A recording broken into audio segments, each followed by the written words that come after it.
Programme ਨਾਲ ਜੁੜੇ ਦਰਸ਼ਕਾਂ ਦਾ ਬਹੁਤ-ਬਹੁਤ ਸਵਾਗਤ ਹੈ ਜੀ। ਸਭ ਤੋਂ ਪਹਿਲਾਂ ਪਿਆਰ ਤੇ ਸਤਿਕਾਰ ਨਾਲ ਸਤਿ ਸ਼੍ਰੀ ਅਕਾਲ। ਅੱਜ ਆਪਾਂ ਫੇਰ ਉਸ ਲੜੀ ਨੂੰ ਅੱਗੇ ਵਧਾਵਾਂਗੇ। ਰਮਨਪ੍ਰੀਤ ਸਿੰਘ ਗਿੱਲ ਜਿਹੜੇ PPS ਅਫਸਰ ਨੇ, ਜਿਹਨਾਂ ਨੂੰ ਅਸੀਂ ਮੌਜੂਦਾ ਮੌਕੇ 'ਤੇ DSP ਕਹਿ ਸਕਦੇ ਹਾਂ। PCS ਦੇ ਐਗਜ਼ਾਮ ਤੋਂ ਬਾਅਦ ਇਹਨਾਂ ਦੇ CA ਆਇਆ।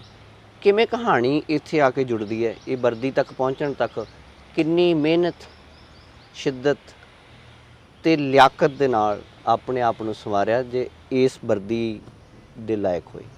PCS ਦੇ ਐਗਜ਼ਾਮ ਲਈ ਕਿਸ ਤਰ੍ਹਾਂ ਦੀ ਤਿਆਰੀ ਰਹੀ, ਡੇ ਪ੍ਰੋਗਰਾਮ ਕੀ ਰਿਹਾ, ਇਹ ਸਾਰੀਆਂ ਗੱਲਾਂ ਮਾਨਸਿਕ ਹਾਲਾਤ ਤੱਕ ਕੀ ਰਹੇ, ਕਦੋਂ ਬੀ ਬੋਇਆ ਕਿ ਇੱਧਰ ਨੂੰ ਜਾਣਾ ਹੈ। ਸਭ ਤੋਂ ਪਹਿਲਾਂ ਰਮਨਪ੍ਰੀਤ ਸਿੰਘ ਗਿੱਲ ਦਾ ਕਰਦੇ ਹਾਂ ਸਵਾਗਤ, ਫਿਰ ਜਾਣਦੇ। ਸਵਾਗਤ ਹੈ ਜੀ, ਸਤਿ ਸ਼੍ਰੀ ਅਕਾਲ। ਕੀ ਹਾਲ ਚਾਲ? ਸਤਿ ਸ਼੍ਰੀ ਅਕਾਲ ਜੀ। ਠੀਕ ਹੋ? ਬਹੁਤ ਵਧੀਆ ਜੀ। ਸ਼ੁਰੂਆਤ ਕਰਦੇ ਹਾਂ ਪਿੰਡ ਤੋਂ ਜੀ। ਐਜੂਕੇਸ਼ਨ ਅਤੇ ਪਿੰਡ ਬਾਰੇ ਜ਼ਰੂਰ ਦੱਸੋ ਵੀ ਐਜੂਕੇਸ਼ਨ ਬੈਕਗਰਾਊਂਡ ਕਿਹੜਾ ਹੈ, ਕੀ ਪੜ੍ਹਿਆ, ਗ੍ਰੈਜੂਏਸ਼ਨ ਕਿਹੜੇ ਸਬਜੈਕਟ ਨਾਲ ਕੀਤੀ? ਐਕਚੁਅਲੀ ਮੇਰੀ ਗ੍ਰੈਜੂਏਸ਼ਨ ਹੈਗੀ ਹੈ ਇੰਜੀਨੀਅਰਿੰਗ ਦੀ, BTech ਸਿਵਲ ਇੰਜੀਨੀਅਰਿੰਗ ਦੀ। ਅਤੇ ਇਸ ਤੋਂ ਪਹਿਲਾਂ ਪੁਲਿਸ ਫੋਰਸ ਆਉਣ ਤੋਂ ਪਹਿਲਾਂ ਮੈਂ ਇੰਜੀਨੀਅਰਿੰਗ ਦੇ ਰਿਲੇਟਡ ਹੀ 2 ਡਿਪਾਰਟਮੈਂਟਸ ਦੇ ਵਿੱਚ ਆਲਰੇਡੀ ਕੰਮ ਕਰ ਚੁੱਕਿਆ। ਕਿਆ ਬਾਤ। ਪਹਿਲਾਂ ਨਹਿਰੀ ਵਿਭਾਗ ਦੇ ਵਿੱਚ ਅਤੇ ਉਸ ਤੋਂ ਬਾਅਦ PWD B&R ਦੇ ਵਿੱਚ, ਦੈਨ ਉਸ ਤੋਂ ਬਾਅਦ PCS ਸਿਲੈਕਸ਼ਨ ਤੋਂ ਬਾਅਦ ਐਜ਼ ਅ PPS ਕੰਮ ਕਰ ਰਿਹਾ। ਜਦੋਂ ਬੰਦੇ ਨੂੰ ਸਰਕਾਰੀ ਨੌਕਰੀ ਮਿਲ ਜਾਏ ਉਹ ਪਰ ਇਕੱਠੇ ਕਰ ਲੈਂਦਾ ਹੈ। ਤੁਹਾਡੇ ਪਰ ਕਿਉਂ ਉੜਦੇ ਰਹੇ? ਪਰ ਇਉਂ ਕਹਿ ਸਕਦੇ ਹਾਂ ਕਿ ਛੋਟੀ ਉਮਰ ਦੇ ਵਿੱਚ ਮੈਂ ਸਿਲੈਕਸ਼ਨ ਹੋ ਗਿਆ ਸੀ। ਮੇਰੀ ਉਮਰ 21 ਸਾਲ ਸੀ ਜਦੋਂ ਮੈਂ ਨਹਿਰੀ ਵਿਭਾਗ ਦੇ ਵਿੱਚ ਜੁਆਇਨ ਕੀਤਾ ਐਜ਼ ਅ SDO। ਅਤੇ ਉਸ ਤੋਂ ਬਾਅਦ ਵਰਕਿੰਗ ਕਰਦੇ ਰਹੇ ਅਤੇ ਕੌਨਸੀਕੁਐਂਟਲੀ ਮੇਰੀ ਸਿਲੈਕਸ਼ਨ ਹੋ ਗਈ PWD B&R ਦੇ ਵਿੱਚ। ਉੱਥੇ ਵਰਕ ਕੀਤਾ, ਅਬੋਹਰ ਦੇ ਵਿੱਚ ਪਹਿਲਾਂ ਪੋਸਟਡ ਰਹੇ। ਉੱਥੇ ਰਹਿੰਦਿਆਂ ਦੌਰਾਨ ਹੀ ਕਈ ਕੋਲੀਗਸ ਕਹਿ ਲਓ, ਨਾਲ ਦੇ ਆਫਿਸਰ ਸੀਗੇ, PCS ਸੀਗੇ, IAS ਆਫਿਸਰ ਸੀ, ਉਹਨਾਂ ਨਾਲ ਮੀਟਿੰਗਸ ਹੁੰਦੀਆਂ ਸੀ। ਅਤੇ ਕਈਆਂ ਨੇ ਮੈਨੂੰ ਕਿਹਾ ਕਿ ਯਾਰ ਤੇਰੀ ਯੰਗ ਏਜ ਆ, you should give it a try. So ਉਸ ਤੋਂ ਬਾਅਦ ਹੀ ਉਹਨਾਂ ਦੀ ਮੋਟੀਵੇਸ਼ਨ ਤੋਂ ਬਾਅਦ 2019 ਦੇ ਵਿੱਚ ਫਿਰ ਮੇਰੀ ਟਰਾਂਸਫਰ ਹੋਈ ਚੰਡੀਗੜ੍ਹ ਦੇ ਵਿੱਚ। ਫਿਰ ਆ ਕੇ ਉਸ ਤੋਂ ਬਾਅਦ ਮੈਂ ਤਿਆਰੀ ਸਟਾਰਟ ਕੀਤੀ ਆਪਣੀ। ਜਦੋਂ ਬੰਦਾ ਪੜ੍ਹਾਈ ਨਾਲੋਂ ਟੁੱਟ ਜਾਂਦਾ ਹੈ, ਨੌਕਰੀ 'ਚ ਆ ਜਾਂਦਾ ਹੈ, ਜਦੋਂ PCS ਦੇ ਸਿਲੇਬਸ ਵੱਲ ਧਿਆਨ ਮਾਰਦਾ ਤਾਂ ਟੁੱਟੇ ਹੋਏ ਸਿਲੇਬਸ ਨਾਲੋਂ ਵੀ ਵੱਧ ਅਤੇ ਖਿਲਾਰਿਆ ਵਾ ਸਿਲੇਬਸ ਹੁੰਦਾ। ਸਿਲੇਬਸ ਦੀ ਚੋਣ ਕਿਵੇਂ ਕੀਤੀ, ਪੜ੍ਹਨਾ ਕਿਵੇਂ ਹੈ, ਤਿਆਰੀ ਕਿਵੇਂ ਕੀਤੀ? ਨਹੀਂ, ਬਿਲਕੁਲ ਤੁਹਾਡੀ ਗੱਲ ਇਹ ਪ੍ਰਤੱਖ ਹੈ ਇੱਕਦਮ ਕਿ ਬੜਾ ਵਾਸਟ ਕਹਿ ਲਓ ਕਿ ਇੱਕ UPSC ਵਾਸਤੇ ਨਾ ਈਡੀਅਮ ਬਣਿਆ ਹੋਇਆ ਕਿ everything under the sun is within syllabus of UPSC। ਇਹ ਚੀਜ਼ ਬਣੀ ਹੋਈ ਹੈ। ਤੋ ਕੀ ਸੀਗਾ ਕਿ ਜਦੋਂ ਮੈਂ 19 ਦੇ ਵਿੱਚ ਤਿਆਰੀ ਸਟਾਰਟ ਕੀਤੀ ਹੈ ਤਾਂ ਪਹਿਲੇ 6 ਮਹੀਨੇ 7 ਮਹੀਨੇ 8 ਮਹੀਨੇ ਇਹੀ ਸਮਝ ਨਹੀਂ ਲੱਗ ਰਹੀ ਸੀ ਕਿ ਕੀ ਪੜ੍ਹਨਾ ਹੈ, ਕੀ ਛੱਡਣਾ ਹੈ। ਇੰਨਾ ਵਾਸਟ ਸਿਲੇਬਸ, ਇੰਨੀਆਂ ਬੁੱਕਸ, ਇੰਨਾ ਕੁਛ, ਇੰਨੀ ਗਾਈਡੈਂਸ, ਕੋਈ ਕੁਛ ਸੋਰਸ ਦੱਸਦਾ, ਕੋਈ ਕੁਛ ਸੋਰਸ ਦੱਸਦਾ। ਤੋ ਅਲਟੀਮੇਟਲੀ ਜਿਹੜੀ ਚੀਜ਼ ਵਰਕ ਕਰਦੀ ਹੈ, ਹਰੇਕ ਲਈ ਵਰਕ ਕੀਤੀ, ਉਸੇ ਤਰ੍ਹਾਂ ਹੀ ਮੈਂ ਚੱਲਿਆ ਵੀ ਇੱਕ ਸੋਰਸ ਨੂੰ ਲੈ ਕੇ ਚੱਲੋ, ਉਹਨੂੰ ਮੰਨ ਕੇ ਚੱਲੋ ਵੀ ਹਾਂ ਇਹ ਸਹੀ ਹੈ, ਅਤੇ ਉਹਦੇ ਵੱਲ ਬਸ ਆਪਦੀ ਕਹਿ ਲਓ ਕਿ ਯਾਤਰਾ ਵਿੱਢ ਦਿਓ ਅਤੇ ਤੁਸੀਂ ਲਗਾਤਾਰ ਲੱਗੇ ਰਹਿੰਦੇ ਹੋ ਅਤੇ ਇੱਕ ਦਿਨ ਕਾਮਯਾਬ ਹੋ ਜਾਂਦੇ ਹੋ। ਜੋਬ ਵੀ ਚੱਲਦੀ ਰਹੀ, ਸਾਰਾ ਸਿਸਟਮ ਚੱਲਦਾ ਰਿਹਾ। ਪੜ੍ਹਦੇ ਕਿਹੜੇ ਵੇਲੇ ਸੀ ਫਿਰ? ਬਿਲਕੁਲ ਜੀ, ਇਹ ਤੁਹਾਡੀ ਗੱਲ ਸਹੀ ਹੈ। ਜਦੋਂ 9 ਤੋਂ 5 ਜਿਵੇਂ ਮੇਰੀ ਜੋਬ ਹੁੰਦੀ ਸੀਗੀ ਤਾਂ ਮੈਂ ਰਾਈਟ ਅਵੇ ਉਸ ਤੋਂ ਬਾਅਦ ਲਾਇਬ੍ਰੇਰੀ ਦੇ ਵਿੱਚ ਚਲਾ ਜਾਂਦਾ ਸੀਗਾ। ਲਾਇਬ੍ਰੇਰੀ ਜਿਵੇਂ 17 ਦੇ ਵਿੱਚ ਹੀ ਸੀਗੀ, 17 ਵਿੱਚ ਹੀ ਮੇਰੇ ਆਫਿਸ ਸੀ, ਸੈਕਟਰ 17 ਚੰਡੀਗੜ੍ਹ ਦੇ ਵਿੱਚ। ਅਤੇ ਸ਼ਨੀ ਐਤਵਾਰ ਨੂੰ ਮੈਂ ਬਖੂਬੀ ਯੂਟੀਲਾਈਜ਼ ਕੀਤਾ ਕਿ ਪੂਰਾ ਦਿਨ ਫ੍ਰੀ ਹੁੰਦੇ ਅਤੇ ਸਾਰਾ ਦਿਨ ਲਾਇਬ੍ਰੇਰੀ 'ਚ ਲੰਘਦਾ ਸੀਗਾ। ਕਿਆ ਬਾਤ ਹੈ ਜੀ। ਹਰ ਇਨਸਾਨ ਦੇ ਸਬਜੈਕਟ ਕਈ ਪੋਜ਼ੀਟਿਵ ਹੁੰਦੇ ਆ, ਕਈ ਪਲੱਸ ਪੁਆਇੰਟ ਹੁੰਦੇ, ਕਈ ਨੈਗੇਟਿਵ ਪੁਆਇੰਟ ਹੁੰਦੇ ਜੀ। ਉਹਨਾਂ ਦਾ ਘੋਲ ਕਿਵੇਂ ਰਿਹਾ ਫਿਰ? ਉਹਨਾਂ ਨੂੰ ਕਿਵੇਂ ਮੈਨੇਜ ਕੀਤਾ? ਦੇਖੋ ਜੀ, ਇਹ ਗੱਲ ਤੁਹਾਡੀ ਸਹੀ ਹੈ ਕਿ ਹਰੇਕ ਬੰਦਾ ਆਪਦੀ ਸਟਰਗਲ ਦੇ ਵਿੱਚ ਥਰੂ ਲੀਡ ਕਰ ਲੈਂਦਾ, ਆਪਦੇ ਨੈਗੇਟਿਵਸ ਨਾਲ ਵੀ, ਆਪਦੇ ਪੋਜ਼ੀਟਿਵਸ ਨਾਲ ਵੀ। ਹੁਣ ਜੋ ਮੈਂ ਆਪਦੇ ਪੋਜ਼ੀਟਿਵ ਸਮਝਦਾ, ਮੇਰੇ ਇਹ ਸੀਗਾ ਕਿ ਹਾਂ ਯਾਰ ਜਦੋਂ ਮੈਂ ਇੱਕ ਵਾਰੀ ਬੈਠ ਜੂੰਗਾ ਅਤੇ ਫਿਰ ਮੈਂ ਲਗਾਤਾਰ ਜਿੰਨਾ ਚਿਰ ਮਰਜ਼ੀ ਬੈਠ ਸਕਦਾ, ਉਸ ਪੜ੍ਹਾਈ ਵੱਲ ਬੈਠ ਸਕਦਾ।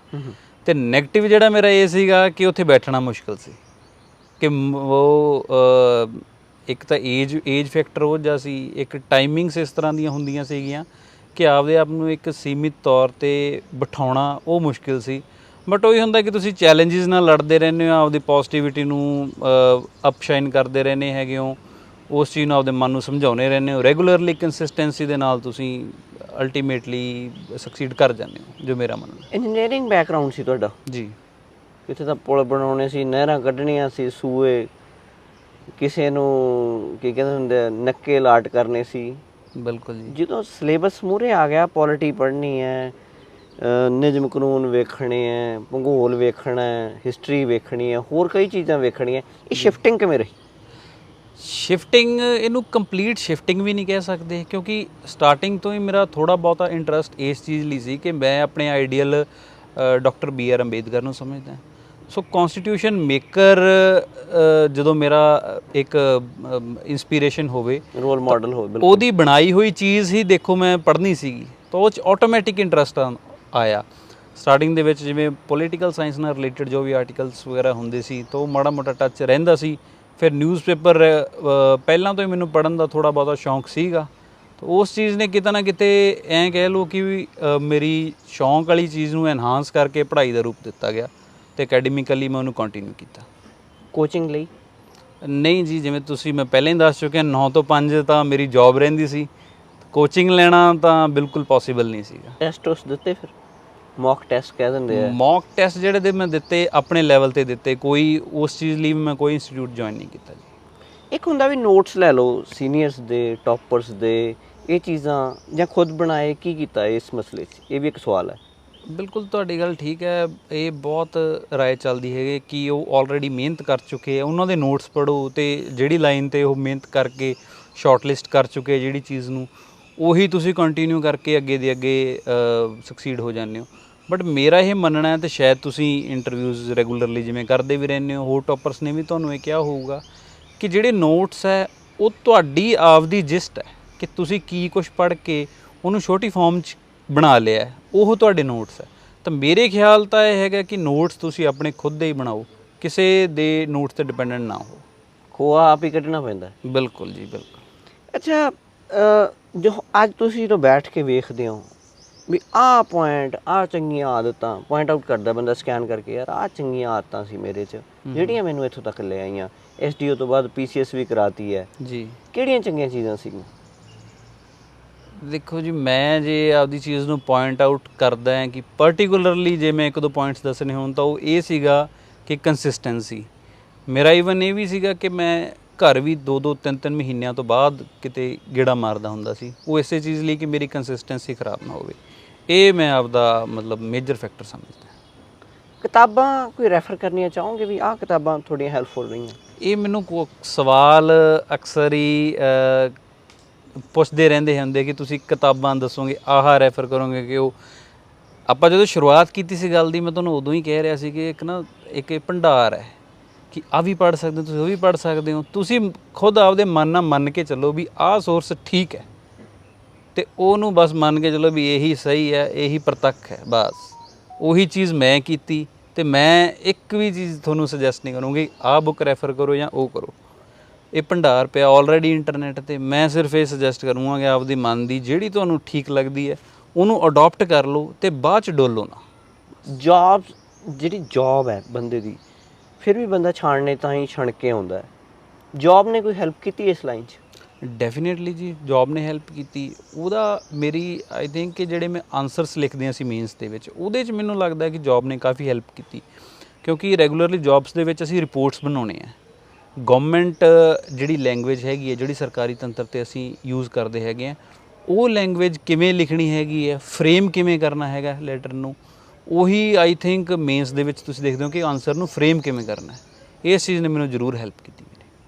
ਜਿਸ ਦਿਨ ਰਿਜ਼ਲਟ ਆਇਆ ਉਮੀਦਾਂ ਸੀਗੀਆਂ ਵੀ ਪਾਰ ਲੱਗ ਜੂਗਾ ਬੇਟਾ? ਨਹੀਂ, ਉਮੀਦ ਤਾਂ ਬਿਲਕੁਲ ਵੀ ਇਸ ਗੱਲ ਦੀ ਨਹੀਂ ਸੀਗੀ। ਮੈਂ ਅਕਸਰ ਕਈ ਆਪਦੇ ਦੋਸਤਾਂ ਨਾਲ ਡਿਸਕਸ ਕਰਦਾ ਹੁੰਦਾ ਕਿ ਮੈਂ ਤੁਹਾਨੂੰ ਦੱਸਾਂ, ਜਿਵੇਂ ਮੈਂ 19 'ਚ ਤਿਆਰੀ ਸਟਾਰਟ ਕੀਤੀ ਤਾਂ ਮੇਰੀ ਰਾਈਟਿੰਗ ਪ੍ਰੈਕਟਿਸ ਕੋਈ ਬਹੁਤ ਜ਼ਿਆਦਾ ਨਹੀਂ ਸੀਗੀ, ਤਾਂ ਉਸ ਕਰਕੇ ਮੇਰੇ ਕਈ ਪੇਪਰ ਸੀਗੇ ਜਿਵੇਂ ਸਾਡੇ GS 1, 2 ਮੇਰੇ ਉਹ ਕੰਪਲੀਟ ਵੀ ਨਹੀਂ ਸੀ ਹੋਏ, ਤਾਂ ਮੈਨੂੰ ਬਹੁਤ ਘੱਟ ਉਮੀਦ ਸੀ ਕਿ ਮੇਰਾ ਮੇਨਸ ਵੀ ਕਲੀਅਰ ਹੋਊਗਾ। ਤਾਂ ਉਸ ਤੋਂ ਬਾਅਦ ਫਿਰ ਜਦੋਂ ਫਾਈਨਲੀ ਇੰਟਰਵਿਊ ਕਲੀਅਰ ਹੁੰਦਾ ਅਤੇ ਪੋਜੀਸ਼ਨ ਵੀ ਆਉਂਦੀ ਹੈ, ਤਾਂ ਕਹਿ ਸਕਦੇ ਹਾਂ ਕਿ ਟੋਟਲੀ ਅਨਐਕਸਪੈਕਟਿਡ ਚੀਜ਼ ਸੀ। ਜਦੋਂ ਬੰਦਾ ਇਹ ਕਦੇ ਸੋਚਿਆ ਸੀ ਵੀ ਇੱਕ SDO ਬਣਿਆ ਮੁੰਡਾ DSP ਬਣੂਗਾ?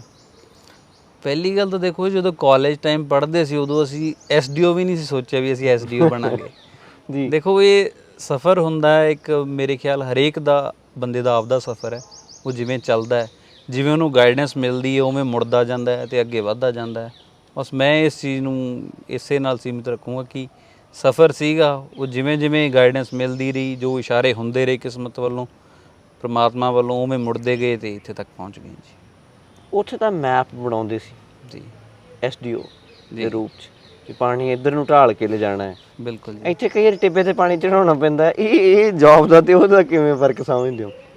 ਨਹੀਂ, ਫਰਕ ਐਬਸੋਲਿਊਟਲੀ ਹੈਗਾ ਜੀ। ਉਹਦੇ 'ਚ ਜੌਬ ਜਿਹੜਾ ਸਾਡਾ ਪ੍ਰੋਫਾਈਲ ਸੀ ਉਹ ਬੇਸਿਕਲੀ ਤੁਹਾਡੇ ਕੰਮ ਤੱਕ ਸੀਮਿਤ ਸੀਗਾ ਕਿ ਲੋਕਾਂ ਦੀਆਂ ਕੀ ਐਕਸਪੈਕਟੇਸ਼ਨ ਹੈ ਜਾਂ ਕੀ ਚਾਹੁੰਦੇ ਆ, ਉਹ ਚੀਜ਼ ਸਾਡੇ ਨਾਲ ਬਹੁਤ ਘੱਟ ਰਿਲੇਟਡ ਸੀਗੀ। ਤੇ ਇੱਥੇ ਹੁਣ ਇਹ ਜਾਂਦਾ ਕਿ ਲੋਕਾਂ ਦੀ ਉਮੀਦ ਕੀ ਹੈ ਸਾਰਿਆਂ ਨਾਲੋਂ ਵੱਧ, ਉਸ ਵੱਲ ਨੂੰ ਤੁਰਨਾ ਪੈਂਦਾ। ਸੋ ਵਰਕਿੰਗ ਪ੍ਰੋਫਾਈਲ ਬਿਲਕੁਲ ਡਿਫਰੈਂਟ ਹੈ ਤੁਹਾਨੂੰ। ਰੋਲ ਮਾਡਲ ਹਰ ਕਿਸੇ ਦੇ ਜ਼ਿੰਦਗੀ 'ਚ ਕੋਈ ਨਾ ਕੋਈ ਹੁੰਦਾ ਜੀ। ਇੱਕ ਤਾਂ ਤੁਸੀਂ ਡਾਕਟਰ BR ਅੰਬੇਦਕਰ ਦੀ ਗੱਲ ਕੀਤੀ ਹੈ, ਬਿਲਕੁਲ ਜੀ। ਫਿਰ ਵੀ ਤੁਹਾਡੀ ਜ਼ਿੰਦਗੀ 'ਚ ਟੀਚਰ ਹੁੰਦੇ ਆ, ਮਾਪਿਆਂ ਦਾ, ਫਿਰ ਵੀ ਕਿਤੇ ਨਾ ਕਿਤੇ ਜਿਹੜੇ ਤੁਹਾਡੇ ਨਾਲ ਵਿਚਰਦੇ ਲੋਕ, ਉਹਨਾਂ ਦਾ ਵੀ ਇੱਕ ਰੋਲ ਹੁੰਦਾ ਹੈ। ਬਿਲਕੁਲ ਕੀ ਸਮਝਦੇ ਹੋ? ਬਿਲਕੁਲ ਜੀ, ਸਭ ਦਾ ਇੱਕ ਬਰਾਬਰ ਦਾ ਰੋਲ ਹੁੰਦਾ ਹੈ। ਰੋਲ ਮਾਡਲ ਜਿਵੇਂ ਮੈਂ ਤੁਹਾਨੂੰ ਦੱਸਿਆ ਕਿ ਮੈਂ ਇੰਸਪੀਰੇਸ਼ਨ ਲੈਂਦਾ ਸੀ ਡਾਕਟਰ BR ਅੰਬੇਦਕਰ ਤੋਂ, ਅਤੇ ਆਪਦੀ ਜੇ ਮੈਂ ਫੈਮਿਲੀ ਜੋ ਕਹਾਂ, ਮੇਰੇ ਦੋਨੋਂ ਪੇਰੈਂਟਸ ਦੋਨੋਂ ਟੀਚਰ ਹੈ ਅਤੇ ਬਹੁਤ ਹੀ ਇੱਕ ਹੰਬਲ ਜੇ ਬੈਕਗਰਾਊਂਡ ਤੋਂ ਇੱਥੋਂ ਤੱਕ ਰਾਈਜ਼ ਕੀਤਾ ਉਹਨਾਂ ਨੇ। ਦੋਨਾਂ ਦੀ ਬਹੁਤ ਸਟਰਗਲਿੰਗ ਲਾਈਫ ਰਹੀ ਹੈ ਅਤੇ ਉਸੇ ਤਰ੍ਹਾਂ ਮੇਰੇ ਦਾਦਾ ਜੀ, ਉਹਨਾਂ ਦੀ ਵੀ ਕਾਫੀ ਸਟਰਗਲਿੰਗ ਲਾਈਫ ਰਹੀ ਹੈ ਜਿਨ੍ਹਾਂ ਨੇ ਸਾਨੂੰ ਇੱਥੋਂ ਤੱਕ ਸਕਸੀਡ ਕੀਤਾ। ਸੋ ਮੈਂ ਸਮਝਦਾ ਕਿ ਉਹਨਾਂ ਦਾ ਬਹੁਤ ਵੱਡਾ ਰੋਲ ਹੈ। ਉਹਨਾਂ ਨੂੰ ਦੇਖਦੇ ਸੀ, ਇੱਕ ਇਹ ਇੰਸਪੀਰੇਸ਼ਨ ਹਮੇਸ਼ਾ ਆਉਂਦੀ ਰਹਿੰਦੀ ਸੀ ਕਿ ਯਾਰ ਜੇ ਤੁਹਾਡੇ ਪੇਰੈਂਟਸ ਜਿਸ ਲੈਵਲ ਤੋਂ ਤੁਹਾਨੂੰ ਰਾਈਜ਼ ਕਰਕੇ ਲੈ ਆਏ ਹੈ ਜਾਂ ਖੁਦ ਰਾਈਜ਼ ਹੋ ਚੁੱਕੇ, ਐਟ ਲੀਸਟ ਤੁਹਾਡਾ ਇਹ ਕਰਤੱਵ ਰਵੇ ਕਿ ਤੁਸੀਂ ਉਸ ਲੈਵਲ ਤੋਂ ਇੱਕ ਲੈਵਲ ਉੱਤੇ ਜਾਓ। ਜਦੋਂ ਪਿੰਡ ਗਏ ਬਣ ਕੇ ਜੀ, ਕਿਵੇਂ ਦੇ ਅਹਿਸਾਸ ਸੀ? ਮੁੰਡਾ DSP ਬਣ ਗਿਆ SDO ਤੋਂ, ਅੱਖਰ ਬਿਲਕੁਲ ਹੀ ਬਦਲ ਗਏ। ਬਿਲਕੁਲ ਜੀ, ਬਹੁਤ ਇਹ ਗੱਲ ਦੀ ਹੈ ਕਿ ਫਰਕ ਪੈ ਜਾਂਦਾ ਇਹਨਾਂ ਚੀਜ਼ਾਂ ਨਾਲ, ਪੋਜੀਸ਼ਨਸ ਨਾਲ ਤੁਹਾਡੇ ਨਾਲ ਫਰਕ ਪੈਂਦਾ। ਬਾਕੀ ਪਿੰਡ ਦੇ ਵਿੱਚ ਐਂ ਕਹਿ ਲਓ ਕਿ ਸਾਡਾ ਆਪਸੀ ਪ੍ਰੇਮ ਪਹਿਲਾਂ ਹੀ ਬਹੁਤ ਸੀ, ਤਾਂ ਮਾਵਾਂ ਉਸੇ ਤਰ੍ਹਾਂ ਹੀ ਮੈਨੂੰ ਮਿਲੀਆਂ, ਚਾਚੀਆਂ ਤਾਈਆਂ ਭੂਆ ਜਿਹੜੀਆਂ ਸੀਗੀਆਂ ਸਾਡੀਆਂ ਉਸੇ ਤਰ੍ਹਾਂ ਹੀ ਸਾਨੂੰ ਮਿਲੀਆਂ। ਅਤੇ ਖੈਰ ਹਾਂ, ਇਹ ਸੀਗਾ ਕਿ ਉਹਨਾਂ ਦਾ ਫਕਰ ਨਾਲ ਸਿਰ ਜ਼ਰੂਰ ਉੱਚਾ ਹੋਇਆ। ਪਿੰਡ 'ਚ ਅਸਰ ਹੋਇਆ ਵੀ ਜੇ ਰਮਨਪ੍ਰੀਤ ਕਰ ਸਕਦਾ ਹੈ, ਅਸੀਂ ਕਿਉਂ ਨਹੀਂ PCS ਐਗਜ਼ਾਮ ਜਾਂ UPSC ਕਰ ਸਕਦੇ?